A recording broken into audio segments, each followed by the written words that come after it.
Words by Gary Sigler. More on identity. The parable of the sower. Another parable put he forth unto them, saying, The kingdom of heaven is likened unto a man which sowed good seed in his field, but while men slept, his enemy came and sowed tares among the wheat, and went his way. But when the blade was sprung up, and brought forth fruit, then appeared the tares also. So the servants of the householder came and said unto him, Sir, didst not thou sow good seed in thy field? From whence then hath it tares?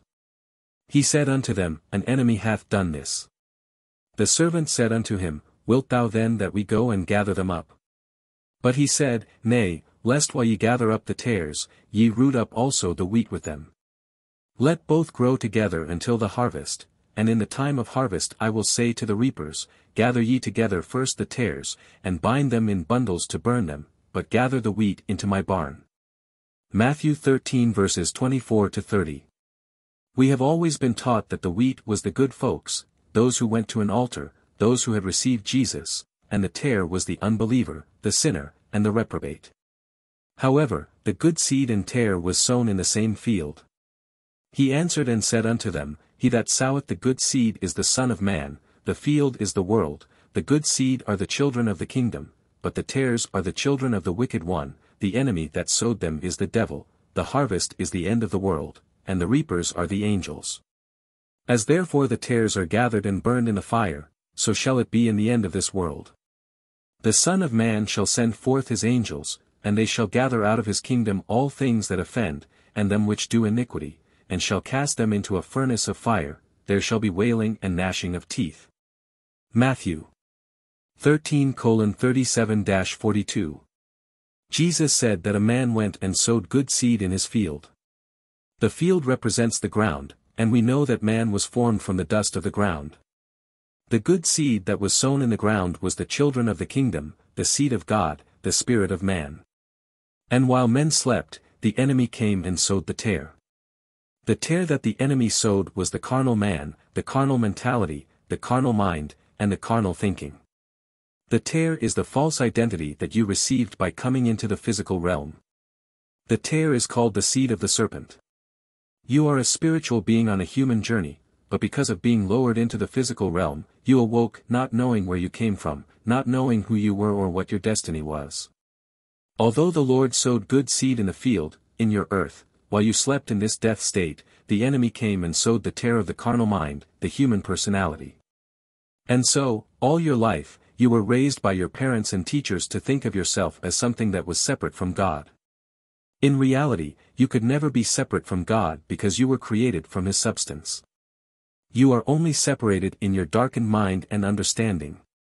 This is why you need to be regenerated. You came out of God and are returning to God. The religions of the world all taught you that you were something separate and apart from God. You were totally lost to your true identity through physical birth, and you were then told by religion that, to gain access to God, you must perform a certain way to gain His favor so that you can go to heaven when you die. The truth is that religion is also the tare. The tare looks just like the wheat while it is growing. Religious leaders want to control you and keep you in subjection to them. Religion is all about control. It comes in many forms. It sounds so good and right. They say, you need a covering over you, and we are that covering. You must look to us because we are the bishops, or the pastors or the prophets, and we can hear God, but you are just a child and must look to us, your covering. We know what is best for you. When you accept this kind of mentality, you come into religious bondage. Whenever you subject yourself to anyone's control, you have just put yourself into a prison.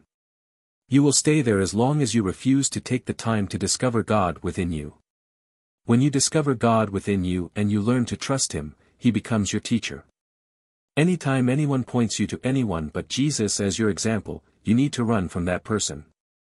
They will control you by telling you what to read or not to read, who to listen to or turn away from. After all, they say, we are the watchmen on the wall, and we must tell you what to do. We must warn you about so and so. They usurp the Holy Spirit's control over you, and many let them do so. Jesus said, when He the Spirit of truth is come, He will guide you into all truth.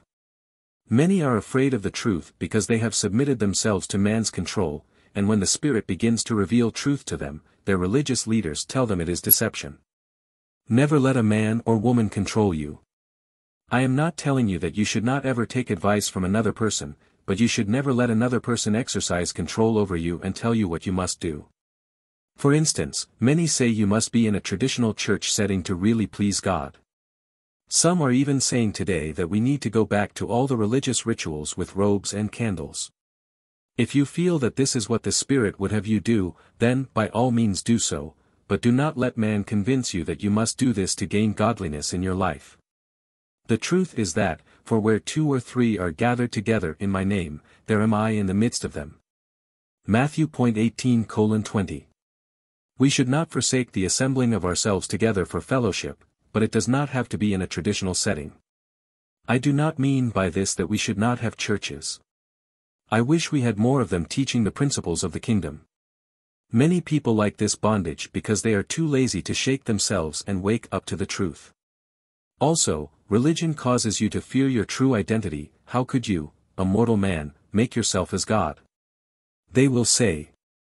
This is what they said to Jesus, and this is what they will say to you when you begin to wake up to your true nature and identity. So many people have struggled all their life with the carnal mentality, trying to make themselves godly, not knowing that they are lost in a mistaken identity. That mistaken identity will never be God. The mistaken identity is the abomination of desolation that sits in the temple of God, ruling as a carnal man instead of submitting to the spiritual man. The answer to the sin problem is to discover that you are a spiritual being and that you have the life, the nature, and the character of God. We are His offspring, His children. How could we be anything less than what He is in His nature? Well, that is why God is saying today, I will take you back to where you were in me before the fall of man. I'll restore your soul. And that is where the problem is, because the carnal mind abides in the soulish realm in our mind, our will, and our emotions. The scriptures tell us that the natural man, the carnal mind, cannot receive the things of God. It is absolutely impossible. That is why we have such a mess in the world today, because carnally minded men have been trying to figure this out for years. My God, what do we need to do to get God to show up? What do we need to do to bring some unity into the church? Men with carnal minds, good men, have devised hundreds and thousands of different kinds of religions and practices and ways and means and methods to be godly and to be filled with the Spirit and to be healed and to be prosperous and so many other things. There are thousands of methods and teachings, and all they do is stir up our carnal mentality and keep us in that realm where we are trying to take a carnal mind and make it godly. Gary Sigler's website http://sigler.org